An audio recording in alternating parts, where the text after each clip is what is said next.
একদিন হযরত খাদিজা ফজরের নামাজ পড়ে মুরাকাবার ঘরে বসলেন। বসার পরে চোখের পানি ছেড়ে দিয়ে ঝরনা তিনি কান্না শুরু করে দিলেন।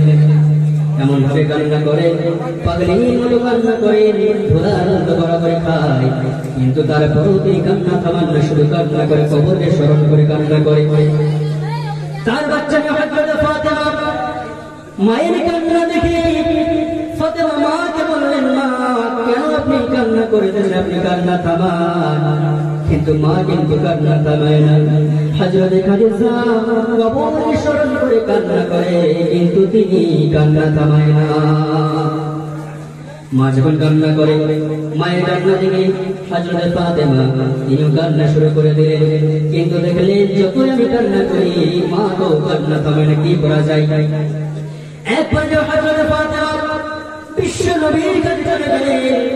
যাওয়ার পরে দেখলেন বিশ্ব নবী মক্কার ঘরে সিজদায় পড়ে তিনি কান্না করতেছেন। ফাতেমা যাওয়ার পরে ছোট্ট মেয়ে, বাচ্চা মেয়ে মক্কার ঘরে গিয়ে বিশ্ব নবীর জামার কোনা ধরে কাঁদতে লাগলেন। আল্লাহ নবী বিশ্ব নবী সিজদা থেকে মাথা উত্তোলন করলেন। মাথা উঠানোর পরে ফাতেমাকে লক্ষ্য করে বললেন, ফাতেমা কি হয়েছে তোমার, কিসের জন্য তুমি কান্না করতেছ, বলো কেন তুমি কান্না করো। হযরত ফাতেমা বলেন, আব্বা একটু আপনি বাড়ি চলেন, আমার মা জননী সিজদায় পড়ে ঘোড়ার মতো ঘোরাঘুরি খায়, শুধুই কান্না করে কান্না থামায় না। বিশ্বনবী ফাতেমার হাত ধরে বাড়িতে চলে আসলেন। আসার পরে দেখে তার প্রিয়তম স্ত্রী হযরত খাদিজা ঘোড়ার মতো ঘোরাঘুরি খায়, কান্না করে কান্না থামায় না। বিশ্বনবী খাদিজাকে লক্ষ্য করে বললেন, বিবি কি হয়েছে তোমার, কিসের জন্য তুমি কান্না করতেছ, কেন কান্না করো। হযরত খাদিজা কিছুই বলেন না, তিনি চোখের পানি ছেড়ে ঝরনায় কান্না করেন, কিছু বলেন না। বিশ্বনবীর উপর বড় বরাবর করলেন, কি হয়েছে তোমার। তখন খাদিজা বলতেছে, ইয়া রাসূলুল্লাহ ইয়া হাবিবাল্লাহ, আমার শরীর ভালো আছে, অন্য কোনো কারণে কাঁদতেছি না, একাই কারণে কান্না করি। ইয়া রাসূলুল্লাহ কবরের কথা আমার স্মরণ হয়ে গেছে, কবরকে স্মরণ করে কান্না করে বসছি। আমি চিন্তা করে দেখলাম এই দুনিয়াতে একটা মানুষ যদি বিপদে পড়ে যায়, রোগে আক্রান্ত হয়ে যায়, অসুস্থ হয়ে যায়, প্রতিবেশী আত্মীয় স্বজন তার কাছে আসে, তার খোঁজ নেয়, তাকে দেখাশোনা করে। কিন্তু আমি চিন্তা করে দেখলাম আমি যখন মারা যাবো আমাদের সমস্ত মানুষ চলে যাবে, কিন্তু কেউ তোমার কবরে ভেতরে থাকবে না, কেউ দেখবে বলবো না খাদিজা কি হয়েছে মা, কেমন আছো আমাকে বলো। ইয়া রাসূলুল্লাহ অন্য কোনো কারণে পারি না, কান্না করি, সেটা কবরকে স্মরণ করে কান্না করেছি। বিপদে পড়ে গেলে দুনিয়াতে আত্মীয় প্রতিবেশী চলে আসে, কিন্তু মারা যাওয়ার পর তো কাজ করে না। মুসলমান ভাইরা আমার দিলের গান লাগিয়ে কবরকে স্মরণ করেন, 14 খানা বন্ধ করেন। আজকে আপনার হায়াত কম আছে, আজকে বয়স আপনার কম আছে, কিন্তু আমার একটা সময় আসবে দেখতে দেখতে সময় শেষ হয়ে যাবে, সেদিন কিন্তু কিছুই করার থাকবে না। আজকে আমাদেরকে একসময় দুনিয়া ছাড়তে হবে। হযরত খাদিজা যখন কান্না করেন, বিশ্বনবী বললেন, খাদিজা তুমি কান্না করো না, তোমার কান্না দেখে আমার ছোট্ট সন্তান আমার কলিজার টুকরা মেয়ে ফাতেমা কিন্তু কান্না থামায় না, ফাতেমা পাগড়ির মতো কান্না করে। আমি বিশ্বনবী সকলের কান্না সহ্য করতে পারি, কিন্তু ফাতেমার কান্না বরদাস্ত করতে পারি না। হযরত খাদিজা বলেন, ইয়া রাসূলুল্লাহ ইয়া হাবিবাল্লাহ, হুজুর নবীজি আপনি আমার জন্য দোয়া করুন, আল্লাহ রাব্বুল আলামিন আমার কবরটাকে যেন জান্নাতের টুকরা বানিয়ে দেন, আমি যেন কবর আযাবের মতো গ্রেফতার হয়ে না যাই।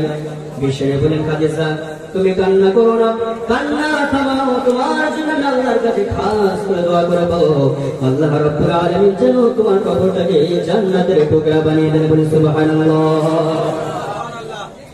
বিশ্বনবী যখন এই কথা বললেন, হযরত খাদিজা জমিন থেকে উঠলেন, উঠার পরে বলেন, ইয়া রাসূলুল্লাহ ইয়া হাবিবাল্লাহ, আপনার কাছে আমি কয়েকটি প্রশ্ন করব, কয়েকটি আবদার করব, কাজনা করব, আপনি যদি মেনে নেন আমার আবদার গুলো যদি আপনি পুরা করে আদা করেন অবশ্যই কান্না আমি থামাতে পারবো, তার পূর্বে কিন্তু আমি কান্না থামাতে পারছি না।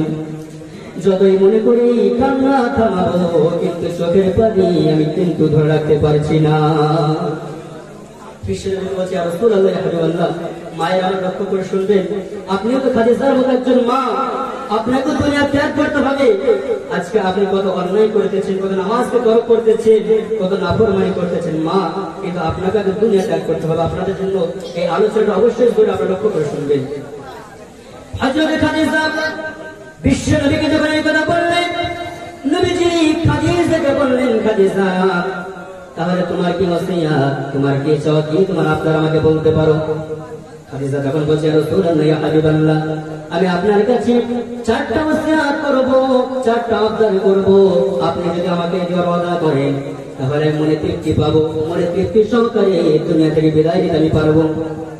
খাদিজা তখন 65 বছর বয়স হয়ে গেছে, বৃদ্ধা হয়ে গেছেন তিনি। বিষ্ণু বললেন, খাদিজা তোমার কি চাওয়া বলো? হযরত খাদিজা বিশ্বনবীকে বললেন, ইয়া রাসূলুল্লাহ ইয়া হাবিবাল্লাহ, 1 নম্বর চাওয়া হলো আমার দীর্ঘদিন আপনার সাথে সংসার করেছি, একই বিছানায় একই ছাদের নিচে আপনার সাথে ছিলাম।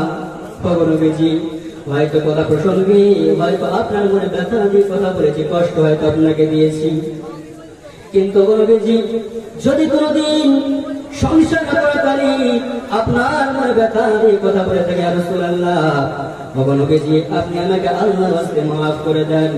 আপনি যদি মাফ না করেন কিয়ামতের মাঠে আমি আল্লাহর কাঠগড়ায় কিন্তু দোষারোপ হয়ে যাব।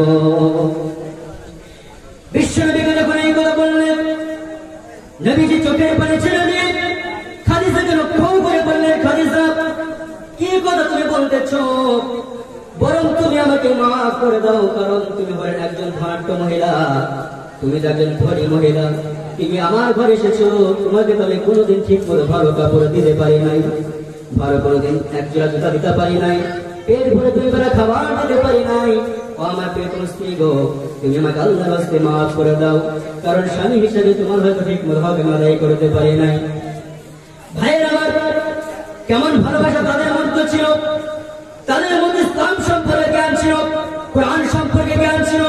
আজকে দেখা যায় আমাদের ভিতরে অনেক ভাই বিবাহ করেন, দাম্পত্য জীবনে আবদ্ধ হন, কিন্তু সংসার দেখা যায় 2 বছরের বেশি কিন্তু থাকে না, এরকম নামা দেখা যায় কি যায় না। কারণ ও ভাইয়ের মতো দিন না থাকার কারণে তাদের মধ্যে কেমন দিন ছিল, স্ত্রীর প্রতি স্বামীর কেমন ভালোবাসা ছিল, স্বামীর প্রতি স্ত্রীর কেমন ভালোবাসা ছিল, দেখেন ও ভাই ক্ষমা চেয়ে নিলেন। খাদিজা বলে, ইয়া রাসূলুল্লাহ ইয়া হাবিবাল্লাহ, 1 নম্বর চাওয়া হলো এটা আমার।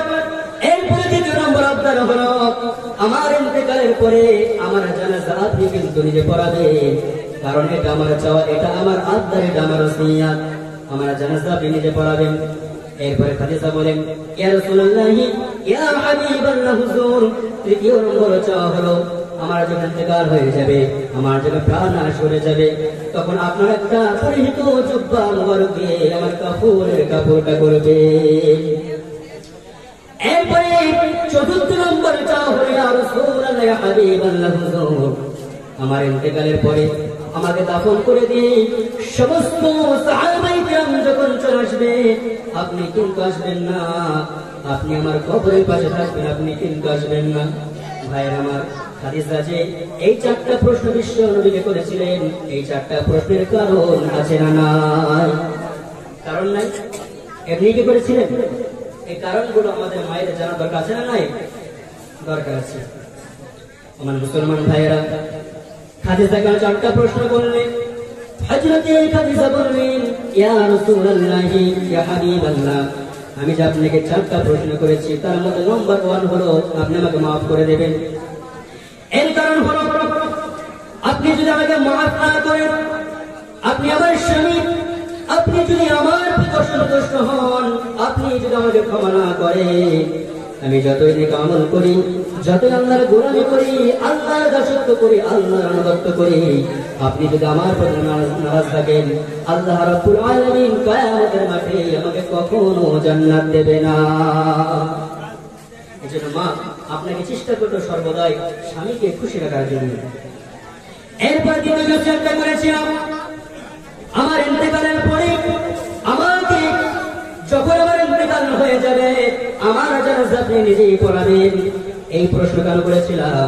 ইয়া রাসূলুল্লাহ ইয়া হাবিবাল্লাহ, কারণ আপনি হচ্ছেন আমার স্বামী, আমি চাই আমার স্বামী আমার জানাজা নিজেই পড়া। এটা আমার দ্বিতীয় নম্বর চাওয়া ছিল, দ্বিতীয় নম্বর আবদার ছিল।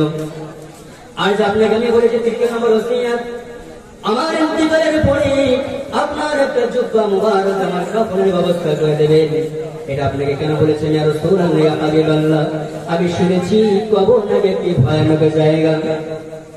কবর নাকি দুই দিক থেকে চাপতে একটা মানুষ মারা যাওয়ার পরে দুই দিক থেকে চাপ দিয়ে মানুষের হাড্ডিগুলো হাত বিশাল করে দেয়, গুড়া করে দেয়। ইয়া রাসূলুল্লাহ, আমি কাদিজা বড়ই কবরকে ভয় পাই, কবর আযাবকে ভয় পাই।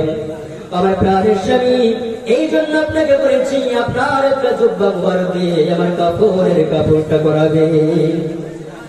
যদি আপনার কাপড়ের কাপড় দিয়ে আপনার জুব্বা মুবারক দিয়ে যদি আমার কাপড়ের কাপড়টা হয়ে যায়, তাহলে আমার বিশ্বাস আপনার জুব্বা মুবারকের ওসিলায় আপনার জুব্বার বরকতে কবরের দুই দিকের মাটি আমাকে চাপ দিতে পারবে না। বলি সুবহানাল্লাহ। কেমন তাদের ভয় ছিল কবর আযাবের প্রতি। আল্লাহ খাদিজাকে আরশ উপর থেকে সালাম জানিয়েছিলেন, সেই খাদিজা এত ভয় পেতে কবরকে স্মরণ করে। কবরকে এত ভয় পেতে আমরা মুসলমান, কিন্তু আমরা কবরকে ভয় পাই না। আমরা দাফন করে আসে একটা মানুষকে মাটি দিয়ে আসি, বাড়িতে যখন চলে আসে আবার আমরা পূর্বের নাই গুনার কাছে লিপ্ত হয়ে যায়। যাই কি যাই না, আমাদের কিন্তু স্মরণ হয় না। এই জায়গা আমাকেও আসতে হবে। ভাইয়ের আমার, এরপরে খাদিজা বললেন ইয়া রাসূলুল্লাহ ইয়া হাবিবাল্লাহ। আর যে চতুর্থ নম্বর ওসিয়তটা যে আবদারটা আমি আপনাকে করেছি, আপনাকে আমি বলেছিলাম আমার ইন্তেকালের পরে আমাকে দাফন করে দিয়ে সমস্ত সাহাবায়ে কেরাম যখন চলে আসবে আপনি কিন্তু আসবেন না। এই কথাটা কেন বলেছিলাম? কারণ নবীজি, আমি খাদিজা বড়ই মুনকার নাকির ফেরেশতাকে ভয় পাই। আমি শুনেছি একটা মানুষ যখন মারা যায় তার সামনে মুনকার নাকির ফেরেশতা ভয়ানক আকৃতি ধরে তার সামনে প্রেজেন্ট হবে, তার সামনে হাজির হবে। মানুষ তো তাদের ভয়ানক আকৃতি দেখে মানুষের সেন্সলেস হয়ে যাবে, অজ্ঞান হয়ে যাবে। আমি খাদিজা যদি তাদের আকৃতি দেখি, ভয়ানক আকৃতি দেখি অজ্ঞান হয়ে যায়, বেহুশ হয়ে যায়, তাহলে আপনি আমার কবরের পাশে থেকে আমার সওয়ালের জবাব আপনি দিয়ে দেবেন। এই জন্য আপনাকে বলেছি ইয়া রাসূলুল্লাহ, আপনি আমার কবরের পাশ থেকে আপনি আসবেন না। ভাইয়ের আমার, এরপরে খাদিজা এত কান্না করে বিশ্বনবী খাদিজার দিকে তাকিয়ে বিশ্বনবী চোখের পানি ছেড়ে হাউ হাউ করে কান্না করে। নবীজি বলেন খাদিজা, তোমার কি খুবই কষ্ট হয় নাকি? বড়। খাদিজা বললেন ইয়া রাসূলুল্লাহ ইয়া হাবিবাল্লাহ, প্রচন্ড কষ্ট হয়। নবীজি বললেন খাদিজা, আমি দেখতে পাচ্ছি তোমার এই কষ্টের ভিতরে আল্লাহর অশেষ রহমত রয়েছে। আল্লাহ রাব্বুল আলামিন তোমার জন্য জান্নাতের ভিতরে একটি প্রাসাদ নির্মাণ করে রেখেছে। আর জান্নাতের গেটে বিবি মারিয়াম, বিবি আসিয়া, মা হাজেরা তোমার জন্য অপেক্ষা করতেছে। তুমি তাদের সঙ্গে মিলিত থাকবে, তুমি কান্না করো না। শেষবারের মতো তুমি কলমা লা ইলাহা ইল্লাল্লাহ এই কলমা তুমি পড়ে নাও। হযরত খাদিজা রমজান মাসের 10 তারিখে কলমা পড়ে চিরনিদ্রায় শয়িত হয়ে গেলেন। খাদিজা যখন মারা গেলেন, বিশ্বনবী খাদিজার জানাজা নিজেই পড়ালেন। নবীজিকে জুব্বা মুবারক দিয়ে খাদিজাকে কাফন পরানো হলো। খাদিজাকে দাফন করে দিয়ে সমস্ত সাহাবায়ে কেরাম চলে এসেছেন। বিশ্বনবী খাদিজার কবরের পাশ থেকে আসেন না, নবীজি কবরের পাশে আসেন। রাত হয়ে গেল, গভীর রাত হয়ে গেল, কিন্তু বিশ্বনবী খাদিজার কবরের পাশ থেকে আসেন না। রাত্রি যখন বড় গভীর হয়ে গেল, আল্লাহ রাব্বুল আলামিন জিবরাইল আলাইহিস সালাতু ওয়াস সালামকে বললেন, জিবরাইল এখন তুমি আমার হাবিবের কাছে চলে যাও, আর কি প্রশ্ন করো। সমস্ত সাহাবায়ে কেরাম চলে গেল, কিন্তু বিশ্বনবী আপনি কেন গেলেন না? কিসের জন্য আপনি কান্না করেন? আপনি কি আপনার স্ত্রী খাদিজাকে ভুলতে পারছেন না নাকি? সমস্ত সাহাবায়ে কেরাম চলে গেছে, সংখ্যা বলে দিচ্ছি, কিন্তু বিশ্বনবী সেখান থেকে আসেন না। জিবরাইল আলাইহিস সালাতু ওয়াস সালাম বিশ্বনবীর কাছে আসলেন। আসার পরে বললেন ইয়া রাসূলুল্লাহ ইয়া হাবিবাল্লাহ হুজুর। সমস্ত সাহাবায়ে কেরাম চলে গেছেন, সমস্ত মানুষ চলে গেছে, কিন্তু আপনি কেন জানেন? আপনি চোখের পানি ছেড়ে কেন কান্না করেন? বিশ্বনবী বললেন, এ ভাই জিবরাইল, আমি তো খাদিজাকে ভুলতে পারছি না। জিবরিল আলাইহিস সালাতু ওয়াস সালাম বললেন, ইয়া রাসূলুল্লাহ ইয়া হাবিবাল্লাহ হুজুর, আপনি কিসের জন্য খাদিজাকে বলতে পারছেন না, কারণটা কি আপনি বলেন। বিশ্বনবী বললেন, জিবরিল এই খাদিজাকে আমি কেমন করে ভুলবো বলো, এই খাদিজা আমার জন্য কি না কষ্ট করেছেন। ইসলামের প্রথম যুগে যখন আমি নবুয়ত প্রাপ্ত হলাম, যখন মক্কার অলিতে গলিতে যখন দিন প্রচার করা শুরু করলাম, মানুষ কিন্তু কেউ আমার কলেমাকে অ্যাকসেপ্ট করে না, গ্রহণ করে না, আমাকে নবী স্বীকার করে না, পাগল করে স্বীকৃতি দিল। আল্লাহ রাব্বুল আলামিনকে একবারও স্বীকার করে না, কলেমা যখন কেউ পড়ে না, আমি মনটা ছোট করে কান্নার অবস্থায় বাড়িতে যখন প্রবেশ করলাম, আসার পরে বিবিকে বললাম, বিবি রে, মক্কার অলিতে গলিতে গেলাম ইসলাম প্রচার করার জন্য, দিন প্রচার করার জন্য, কিন্তু কোন মানুষ আমার কলেমা গ্রহণ করে না, আমাকে নবী বলে স্বীকার করে না, আল্লাহকে এক বলে স্বীকার করে না।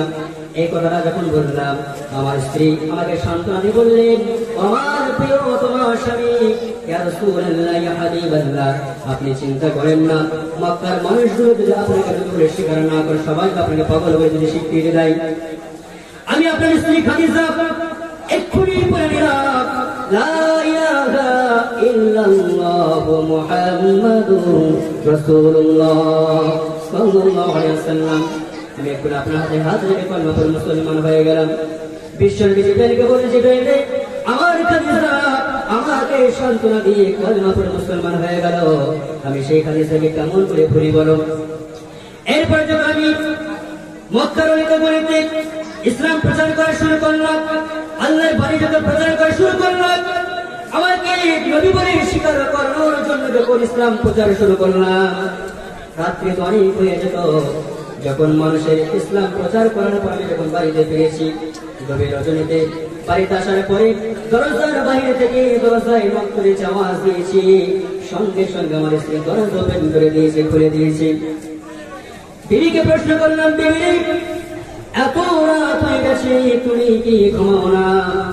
বিবি আমাকে বলেন, ইয়া রাসূলুল্লাহ ইয়া হাবিবাল্লাহ, আপনি আমার স্বামী ইসলামের জন্য, দিনের জন্য, আল্লাহর জন্য কত কষ্ট করে, আমি কেমন করে আপনাকে ভুলি বলেন। আমি বিছানায় পিঠ লাগিয়ে ঘুমাতে পারি না, দরজার সঙ্গে পিঠ লাগিয়ে দাঁড়িয়ে থাকি, আমার স্বামী কখন আসবে আর এসে বলবে, খাদিজা দরজা খুলে দাও। ভাইয়ের আমার, খাদিজা বললেন, খাদিজা বিশ্ব নবীর জন্য ওয়েট করতেন, দাঁড়িয়ে থাকেন, অপেক্ষা করতেন, কিন্তু ঘুমাতেন না। জিবরাইলকে বললেন, এ ভাই জিবরাইল, তাহলে বলো আমার স্ত্রীকে আমি কেমন করে ভুলি বলো। কিন্তু রাত হয়ে গেল, কিন্তু কবরের ভিতর যে কোনো সওয়ালের যে কোনো উত্তর আসলো না, কোনো প্রশ্ন উত্তর আসলো না। জিবরাইল আলাইহিস সালাম বললেন, ইয়া রাসূলুল্লাহ ইয়া হাবিবাল্লাহ হুজুর, যে সমস্ত মানুষগুলো দুনিয়ার জমিনে কান্না করে আসবে, আল্লাহর হুকুমকে পালন করে আসবে, ওই সমস্ত মানুষগুলো যখন কবরে আসবে, দুনিয়াতে আল্লাহর আনুগত্য করে আল্লাহর হুকুমকে পালন করে যারা কবরে আসবে, তাদের কান্নার কোনো প্রয়োজন নয়, তাদের জন্য আল্লাহ কবর আযাবকে আসান করে দেন, কবর আযাবকে মাফ করে দেন। খাদিজা দুনিয়ায় থাকাকালীন কবরকে স্মরণ করে কান্না করে এসেছে, আল্লাহর হুকুমকে পালন করেছে, আজকে তার কান্নার প্রয়োজন নাই। আল্লাহ রাব্বুল আলামিন খাদিজার সওয়ালের জবাব আমার আল্লাহ আসান করে দিয়েছে, বলি সুবহানাল্লাহ।